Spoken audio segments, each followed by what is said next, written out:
જે લોકોને ટ્રાવેલિંગ દરમિયાન ઉલટી જેવું થતું હોય, ઉબકા થતા હોય, ઉલટી થતી હોય અથવા તો જીવ ગભરાતો હોય તેવા લોકોએ આ 3 ઉપાયો જરૂર કરવા જોઈએ. જેમાં પહેલું છે ભીમસેની કપૂર. આ ભીમસેની કપૂરને કપડામાં રાખો અને સફર દરમિયાન જો તમને ઉબકા થતા હોય, ઉલટી જેવું થતું હોય તો માત્ર ને માત્ર આ ભીમસેની કપૂરને સૂંઘતા રહેશો. જો મિત્રો આ ભીમસેની કપૂરને સૂંઘવાથી તમને સફર દરમિયાન જે ઉલટી થાય છે, ઉબકા થાય છે, ઉલટી જેવું સેન્સેશન આવે છે એવું કંઈ પણ નહીં થાય. બીજો ઉપાય છે 100 ગ્રામ અજમામાં સ્વાદ અનુસાર સંચળ અને લીંબુનો રસ નાખી તેને શેકીને તેનો પાવડર કરી લો. આ પાવડરને ચપટીથી ચપટી વડે મોઢામાં નાખશો તો તે સલાઈવા દ્વારા આપણા પેટમાં જશે, જેના કારણે જે તમને ઉબકા આવે છે, ઉલટી જેવું થાય છે તે બિલકુલ નહીં થાય.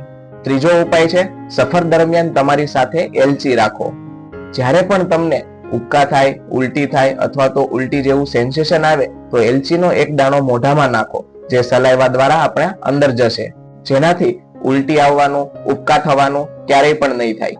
પરંતુ મિત્રો મુસાફરી દરમિયાન પૂરતું ધ્યાન રાખવું. વધારે ભારે કે હેવી ખોરાક ના લેવો, વધારે તીખો તેમજ સ્પાઇસી ખોરાકને ટાળવો, તેમજ વધારે બારીક તેમજ મેંદાવાળો ખોરાક જો તમે ભોજનમાં નહીં લો તો તમને આવું ઉલટી થવું, ઉબકા થવા જેવું સર્જાશે જ નહીં.